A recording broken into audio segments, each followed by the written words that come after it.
Hello everyone, welcome to the guide to BattleWasps. Also, they are known in Japan as B-Force. I hope you knew that. What's B-Force, you ask? The bugs that synchro. The bug archetype that do synchro monsters. Wind, insect types with synchros. Yep.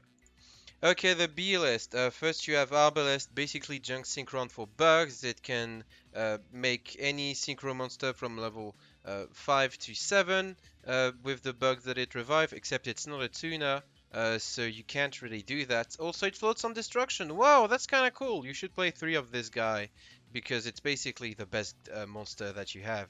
Twinbo the attacker. Generic bug extender. It locks you into insects, but we're only playing insects, so who cares?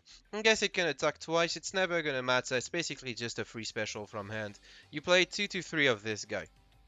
Sting the Poison is the new guy that we got recently. It's the archetypal tuner. It searches on any kind of summon, so if you revive it with Arbalest, you get a search, which is pretty cool. Also, it has a quick effect tribute to negate a monster effect. Which I guess it's mediocre. But yeah, it's a tuner, so if you summon it and then says Twinbo with it, you can make a level 5 Synchro Insect. I wonder if the archetype has one such thing. You played 3 of it. Pin the Bullseye! It's another free extender, it looks very cute.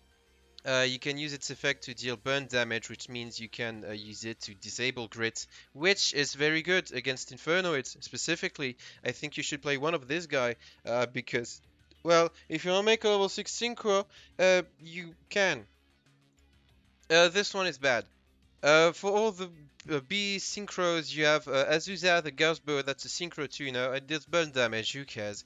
Also, revives itself from your graveyard if a Battle Wasp monster is killed by battle. Um, but not by card effect, so it's not that good. You should play 2 of it.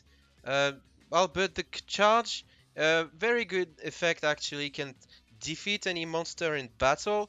It has a burn effect. I don't care.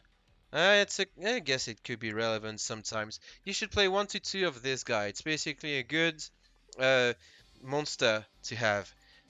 Uma the Conquering Bow, you've probably seen this one. It's an OTK enabler. That's the synchro tuning payoff, by the way. If you make it with only synchro monsters, it can attack twice. And with 2800 attack, that's an OTK probably.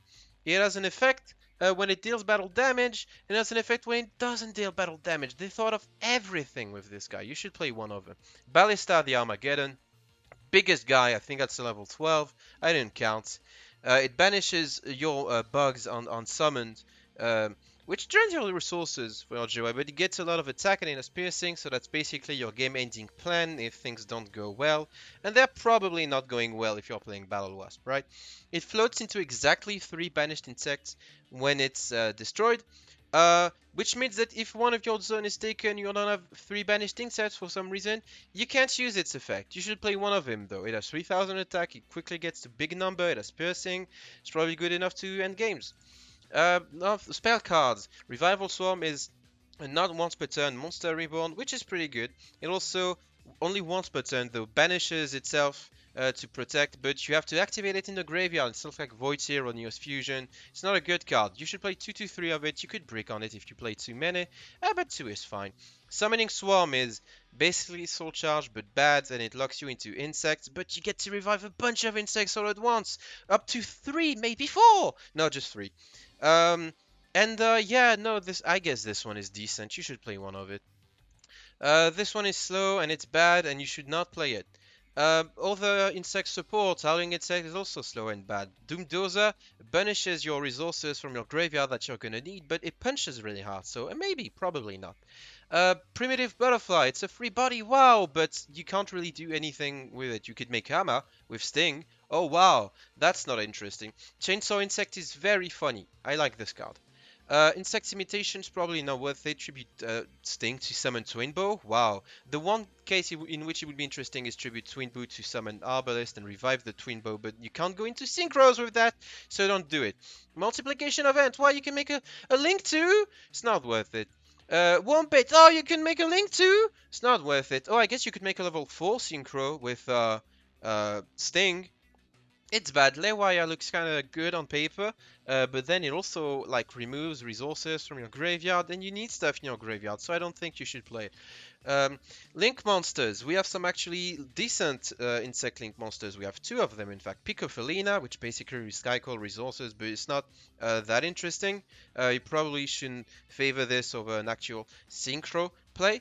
And its second effect, you're probably never going to get to use ever, so don't do it. And Shinobi Insect Aga, this guy, it looks cool on paper, but you have to invest a bunch of resources and then have something worth protecting with it? I don't know. Play one of it. It's probably not like our extra deck is really tight. What skill should you play? You get to choose. Parasite Infestation, I think, is the best skill because you play a lot of insects and you do burn damage and damage in general, and then the parasite that ends up in your graveyard can be used and revived with Arborist. So you can make some plays with it, maybe. I don't know. You decide. That's for you to decide, actually. And then so you have some generic skills. Insect Surprising is very funny if you ever get to resolve it. Destiny Draw's probably the best one, though. That's the deck list. It's not very good, but we are playing Battle Wasp. I'm playing three of each of the insects. One pin. It's very funny. Three MSTs because you need back row removal for every matchup in the game. Two Revival Swarm because, well, um, you don't want to. Well, it's good, but you don't want to break on it. Warning Point, Compulse are good cards, and then our extra deck is pretty. Yeah, that's it. Pros and cons of this deck. You get big numbers, you put with big insects, and all the cons, it's linear, it's disruptible, there's no disruption of its own, it's kind of slow, you only have one tuner, you can't really use much generic good insect support. Basically everything this deck does, Black Wings do better, and there's no reason you should be playing this in all honesty. Thank you for watching this video, goodbye.